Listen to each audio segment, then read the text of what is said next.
केवळ अचूक आणि वेगवान नव्हे तर आपण पाहत आहात निपक्ष निर्भीड रोखोक चौफेर महाराष्ट्र न्यूज। विकास कामांच्या जोरावर जनतेच्या पाठबळावर 1999 ते 2024 पर्यंत सुरुवातीला अंबड त्यानंतर घनसांगवी विधानसभा गाजवणाऱ्या आमदार राजेश टोपेंनी 17 नोव्हेंबर रविवारी शहागड वाळकेश्वर येथील जनतेशी संवाद साधत प्रचार रॅली काढली। या दरम्यान हजारोंच्या संख्येने नागरिकांनी उपस्थिती दर्शविली। यावेळी वाळकेश्वर शहागड येथे राजेश टोपेंचे जंगी स्वागत करण्यात आले।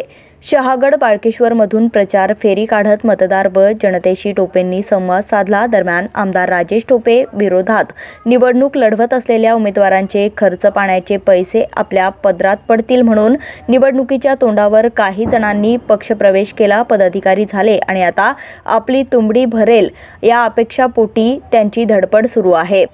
असे असले तरीही विरोधकांना बूथवर बसण्यासाठी माणसं मिळत नसून बूथवर बसण्यासाठी 2000 रुपये रोजाने माणसं बघितली जात असल्याचा दावा यावेळी माजी सरपंच मधुकर जिजा मापारी यांनी केला आहे।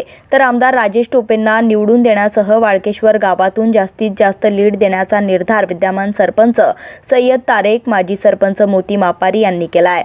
शहागड गावातून राजेश टोपेंना अधिकाधिक मतदान मिळवून देऊ असे उपसरपंच अरबाज तांबोळी, तंटामुक्ती अध्यक्ष जमालुद्दीन तांबोळी, ग्रामपंचायत सदस्य रिजवान पठाण, रिजवान शहा, फारुख शहा यांनी सांगितलंय। आमचे प्रतिनिधी अंकुश गायकवाडसह जाहेद काझी, ब्युरो रिपोर्ट चौफेर महाराष्ट्र।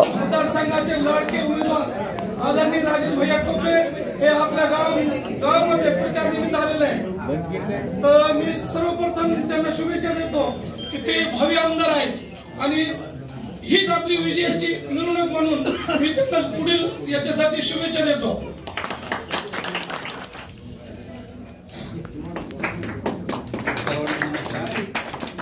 महाराष्ट्र राज्याचे अखंड दैवत छत्रपती शिवाजी महाराज, राज्यघटनेचे शिल्पकार बाबासाहेब आंबेडकर,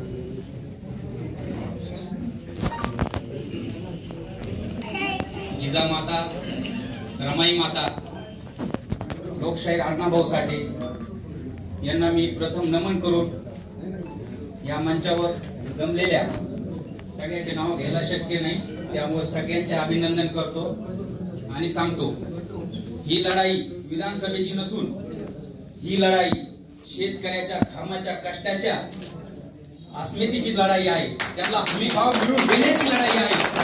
महाराष्ट्रामध्ये चाललेला भ्रष्टाचार बंद करण्याची ही लढाई आहे आणि आपल्या आई बहिणीच्या संरक्षणासाठी ही लढाई आहे। तर बांधवांनो, मी तुम्हाला एवढं सांगितो की गावामध्ये ग्रामपंचायत अंतर्गत ज्या लोकांचे गावामधील कोणाचे मन दुखले असतील किंवा कोणाचे काम झाले नसतील तेव्हा तुम्ही भैया साहेबांवर न काढता त्याचा दोष तुम्ही आम्हाला द्या। भैया साहेब निष्पाप आहेत।